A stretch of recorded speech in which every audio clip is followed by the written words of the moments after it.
anak-anak. Waalaikumsalam, Bu. Apa kabarnya hari ini?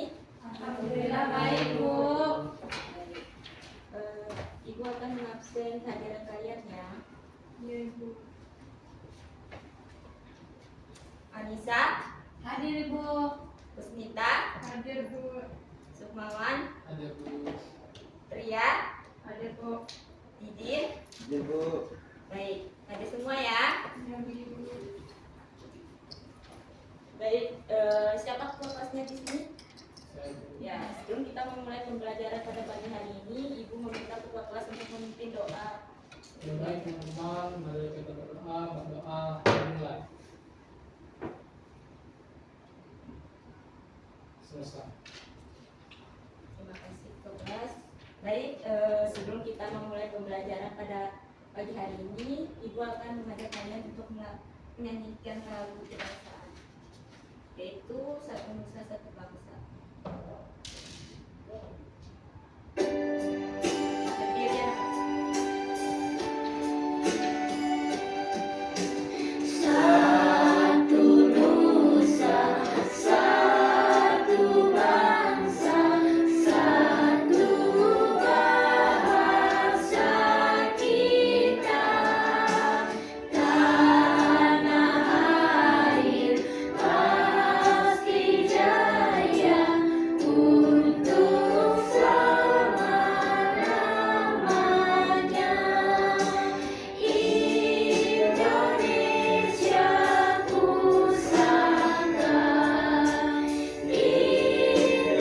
Indonesia tercinta, nusa bangsa dan bahasa kita bela bersama. Baik, terima kasih. Silakan duduk.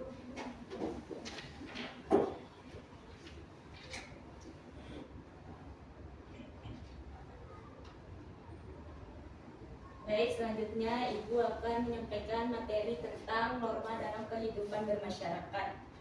Mungkin ada yang tahu apa itu norma dalam kehidupan bermasyarakat? Kurang. Aturan yang berada di dalam keluarga. Ya.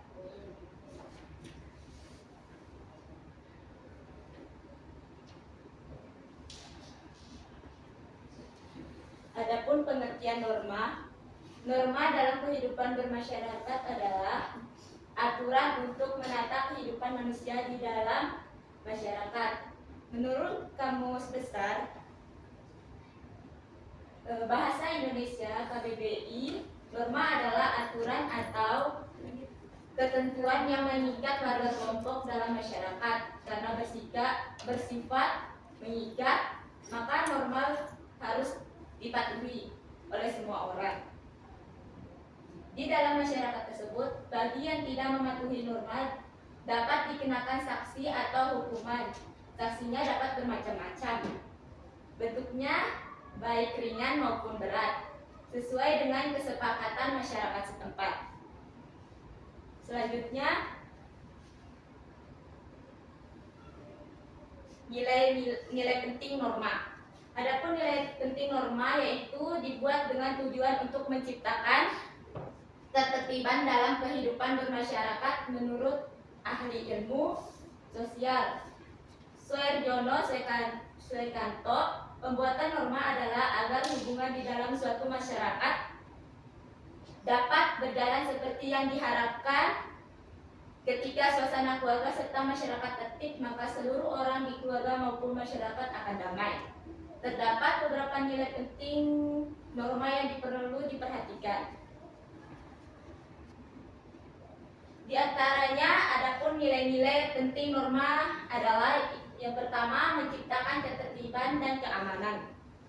Adapun yang kedua, mencegah benturan kepentingan antar warga. Yang kedua, membentuk akhlak atau karakter manusia. Adapun yang keempat, menjadi petunjuk bagi setiap individu dalam menjalani kehidupan di masyarakat. Dan yang kelima, mewujudkan keadilan dalam kehidupan bermasyarakat, berbangsa, dan bernegara.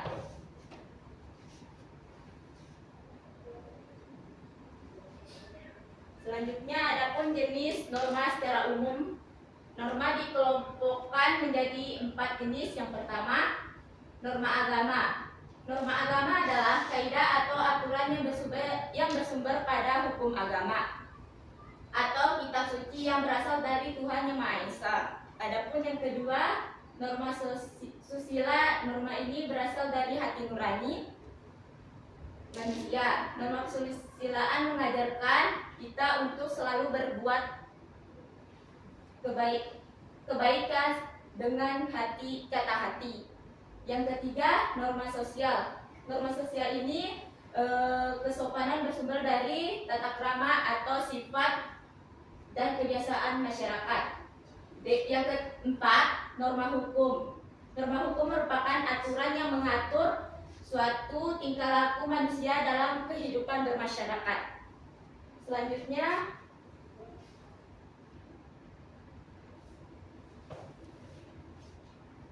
norma dan nilai-nilai Pancasila di Indonesia. Norma tentu juga terkait dengan nilai-nilai Pancasila, yakni nilai ketuhanan, nilai kemanusiaan, dan nilai persatuan, dan nilai keadilan sosial.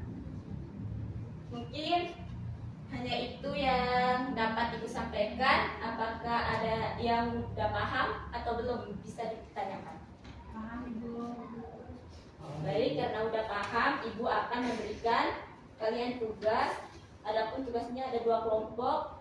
Yang kelompok pertama ada 3 orang, dan yang kelompok 2 ada 2 orang. Kelompok 1, kelompok 2. Apabila ada yang tidak mengerti tentang soal yang Ibu berikan, tidak bisa ditanya ya. Ya, semua. Yang kelompok 2 yang ini.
Baik, kelompok 1 silakan maju untuk mempresentasikan hasil diskusi.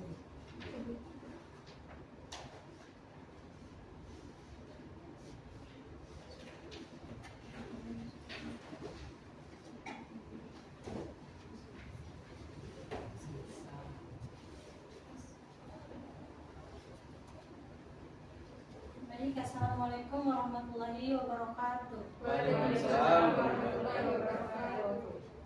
Sini kami dari kelompok 1, kami akan memaparkan hasil diskusi kelompok kami yang berkaitan dengan tugas yang telah Ibu berikan, yaitu tentang berikan 2 contoh kasus pelanggaran normal yang seiring terjadi di masyarakat. Misalnya seperti pelanggaran norma agama, norma kesopanan, dan norma hukum. Sini yaitu pelanggaran dalam norma agama. Contoh kasusnya yaitu beberapa individu yang melakukan tindakan seperti mencuri atau berbohong meskipun tahu bahwa tindakan tersebut bertentangan dengan ajaran agama yang mereka anut. Misalnya, seseorang yang melakukan penipuan dalam berbisnis atau mengabaikan kewajiban agama seperti tidak menjalankan ibadah dengan benar. Tindakan seperti ini melanggar norma agama karena bertentangan dengan ajaran norma moral dan etika yang terkandung dalam agama. Baik, materi selanjutnya yang akan disampaikan oleh teman kelompok saya. Yang kedua yaitu pelanggaran norma kesopanan. Contoh kasusnya yaitu seorang individu yang berbicara kasar atau tidak menghormati orang lain, terutama dalam situasi yang mengharuskan perilaku sopan seperti di tempat umum saat berinteraksi dengan orang yang lebih tua atau dalam pertemuan yang resmi. Misalnya menggunakan kata-kata yang tidak sopan atau mempermalukan orang lain di depan umum, yang melanggar norma kesopanan dalam masyarakat Indonesia yang menjunjung tinggi sikap saling menghormati. Selanjutnya akan disampaikan oleh teman kelompok saya. Baik, selanjutnya pelanggaran norma hukum. Contoh kasus korupsi di pemerintahan. Banyak pejabat publik atau individu yang terlibat dalam kasus korupsi, baik berupa suap atau penyalahgunaan anggaran negara. Tindakan ini melanggar norma hukum karena bertentangan dengan peraturan yang berlaku dan merugikan masyarakat secara luas. Korupsi juga menyebabkan ketidakadilan, menciptakan kesenjangan sosial, dan merusak kepercayaan publik terhadap pemerintah. Pelanggaran ini tidak hanya bertentangan dengan hukum, tetapi juga merusak moralitas dan etika masyarakat. Ya, cukup sekian dari itu. Baik, sekian dari kelompok kami. Mungkin ada yang ingin dipertanyakan? Kelompok 1 ingin bertanya. Izin bertanya, Silakan. kenapa banyak masyarakat ini menyebarkan berita hoax itu tersendiri di dalam masyarakat yang belum tentu benar agar tidak bersesuaian. Kenapa banyak masyarakat Menyebarkan Menyebarkan berita hoax. banyak menyebarkan berita hoax tentang yang terjadi sebenarnya?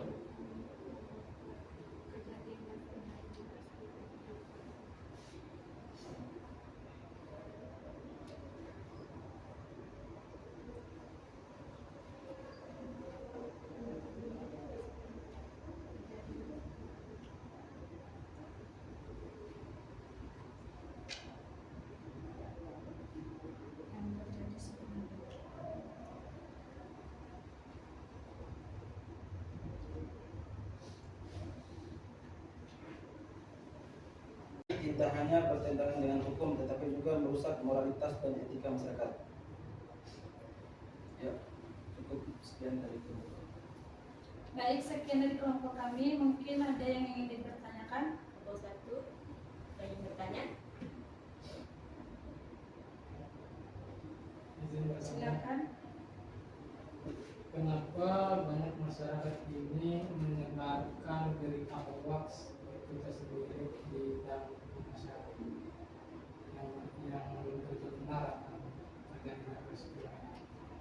Kenapa banyak masyarakat menyebarkan Menyebarkan berita hoax. banyak menyebarkan berita hoax tentang yang terjadi sebenarnya?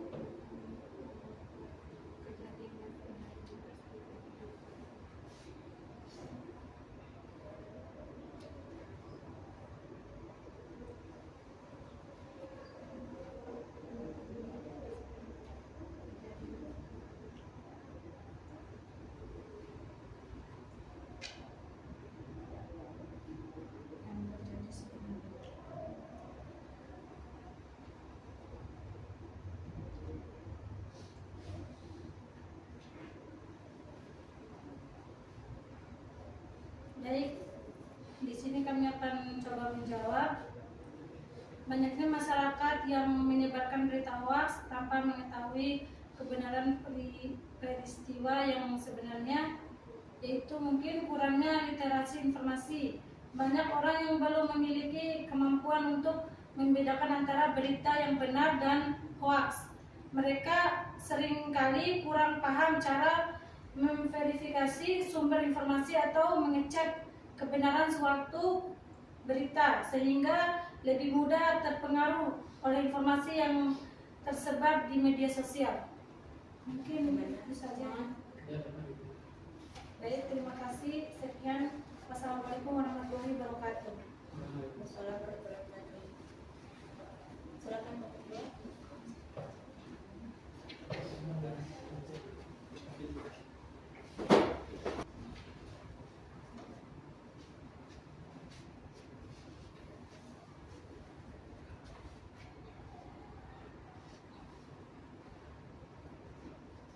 Baik, assalamualaikum warahmatullahi wabarakatuh. Waalaikumsalam warahmatullahi wabarakatuh. Kami dari kelompok 2 ingin memaparkan hasil diskusi kami yang berkaitan dengan bagaimana norma kesusilaan berperan dalam menciptakan keharmonisan dalam masyarakat. Nah, di sini kami mengambil norma kesusilaan di mana menciptakan rasa aman dan nyaman. Norma kesusilaan ini mengajarkan kita tentang hal yang baik dan buruk, benar dan salah. Dengan mengikuti norma kesusilaan, kita merasa aman dan nyaman karena tahu bahwa orang-orang di sekitar kita juga akan bersikap baik dan bertanggung jawab. Juga untuk norma kesusilaan ini membangun rasa percaya. Nah, norma kesusilaan mengajarkan kita untuk jujur, sopan, dan bertanggung jawab. Hal ini membuat orang lain merasa percaya kepada kita, dan kita juga akan merasa percaya kepada orang lain itu tersebut. Baiknya disampaikan oleh Mas Asmi. Selanjutnya, mencegah konflik. Ketika semua orang mengikuti norma kesusilaan, konflik dan perselisihan antara manusia akan berkurang. Kita akan lebih mudah memahami dan menerima satu sama lain. Yang keempat, meningkatkan kualitas hidup. Ketika masyarakat hidup harmonis, kita akan merasa lebih bahagia dan tenang. Kualitas hidup kita pun akan meningkat. Itu saja yang dapat Itu saja yang dapat kelompok 2 sampaikan dari hasil diskusinya. Kelompok 1 ada yang bertanya? Yang bertanya atau Tidak. Baik, silakan ditutup. baik, assalamualaikum warahmatullahi wabarakatuh. Waalaikumsalam warahmatullahi wabarakatuh. Baik, terima kasih atas siswa yang sudah mempresentasikan hasil diskusinya. Selanjutnya, Ibu akan menutup pembelajaran pada pagi hari ini. Ada yang bisa menyimpulkan hasil materi yang telah Ibu sampaikan dan yang telah kita pelajari? Saya Bu, silakan. Jadi kesimpulannya, norma dalam kehidupan bermasyarakat itu seperti sebuah garis tengah, bukan berarti semua orang harus sama persis, tapi lebih ke arah saling menghargai dan menerima perbedaan. Intinya, menjadi norma dalam kehidupan bermasyarakat itu tentang bagaimana kita bisa hidup berdampingan dengan orang lain dengan rasa saling menghargai dan menerima. Tidak harus sama persis, tetapi saling mengerti dan menghormati satu sama lain. Baik, terima kasih. Mungkin sampai sini saja. Untuk minggu depan dipelajari lagi ya materi yang Ibu sampaikan. Ya, Bu. Baik, mungkin itu saja. Sebelum menutup pembelajaran, Ibu meminta ketua kelas untuk memimpin doanya. Silakan ketua kelas. Baik teman-teman, sebelum berpulang